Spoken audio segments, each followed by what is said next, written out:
Welcome to eclipse season. This is really amped up energy. They're kind of like cosmic mood rings. Eclipse cycles sync up with our crossroads in life. They bring sudden turns and they signify necessary and unplanned changes. The degree to which you notice an eclipse depends on what's being triggered in your chart. So stay tuned for your individual horoscopes where I'll show you what part of your natal chart is being activated with this eclipse. So we have a super full moon eclipse happening in the sign of Sagittarius on May 26th. So this is a full moon in Sagittarius with the sun opposite in Gemini. Sagittarius rules the 9th house of the zodiac and Gemini rules the 3rd house. This together is the axis of the mind. This is where our awareness grows, the power in our beliefs. It's where we discover truth. So this is our logic. Gemini rules logic. Gemini is like the toddler in the zodiac that walks around and touches everything in order to understand its world. It puts its fingers on everything. It touches everything. It picks it up. It puts it in its mouth.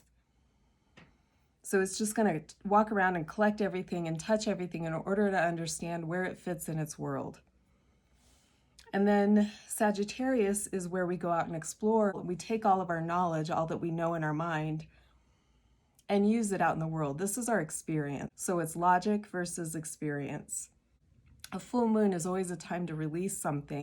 And again, eclipses bring change, sudden unexpected changes. When it is a lunar eclipse, it's happening at night. And so the earth is getting in between the moon and the sun. There's a shift in the light, and when the light shifts, we feel it energetically. Think of it like a reset. You know, this is a reset moment here, like when your computer glitches and you got to turn it off and turn it back on again to quickly reset. That's what a lunar eclipse is like. So they represent where we've come from, the past, and all of our past experiences, and where we're going to find happiness and fulfillment and development and growth. It's really important to mark these eclipse moments in time because these are energetic patterns in the cosmos that last for like 2 years. The axis of the zodiac between Gemini and Sagittarius has been hosting these eclipses almost a year. It will continue through the end of this year and end in January 2022. We've gotten a feel for, personally and collectively, what we believe. Sagittarius is ruled by Jupiter. Jupiter is the sign that expands everything that it touches. So it's going to expand your mind here, and this is why it is considered like this point in the zodiac where our third eye opens up.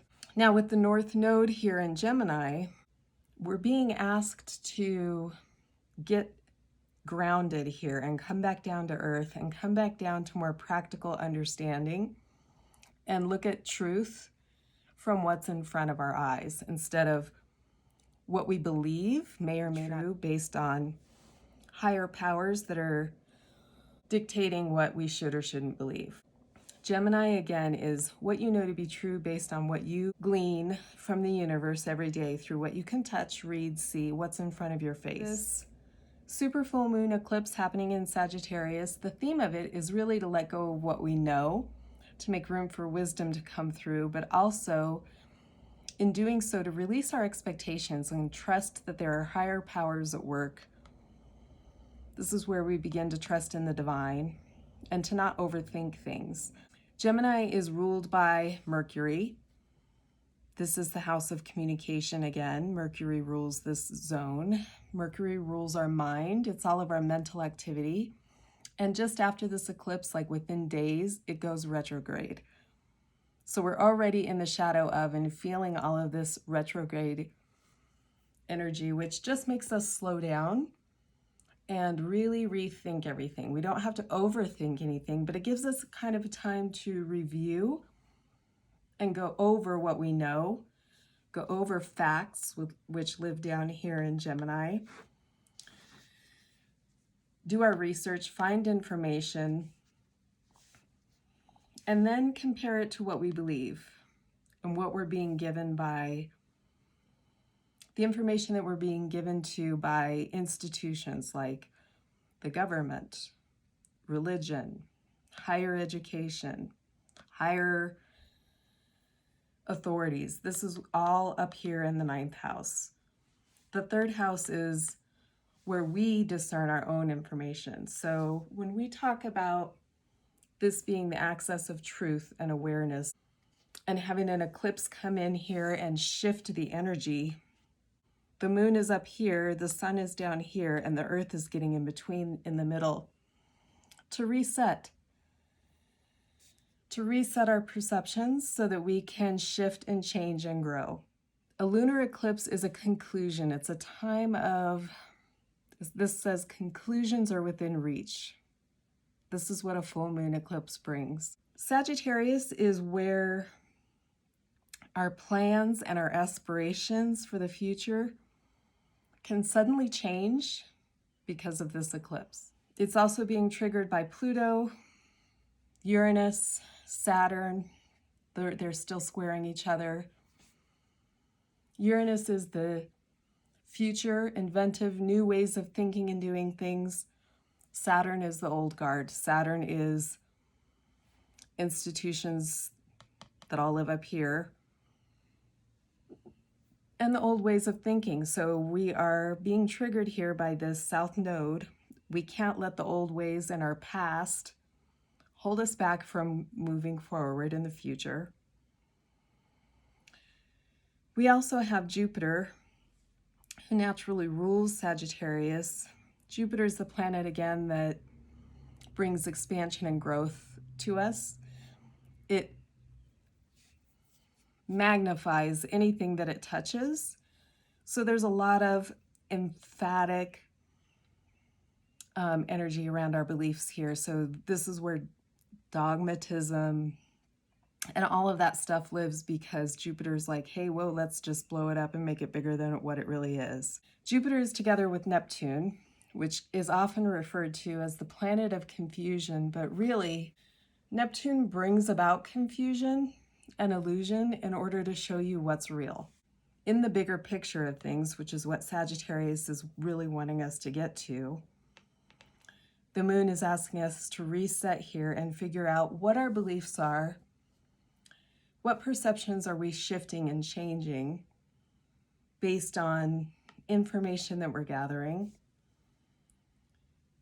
and what are those changes shifting us towards? What expectations can we release in order to trust our own inner wisdom? Scorpio, so this super full moon eclipse in Sagittarius is triggering your 2nd house. This is the place in your chart that teaches you about what you value most, working to secure what you value most in this life. It's about your own self-worth.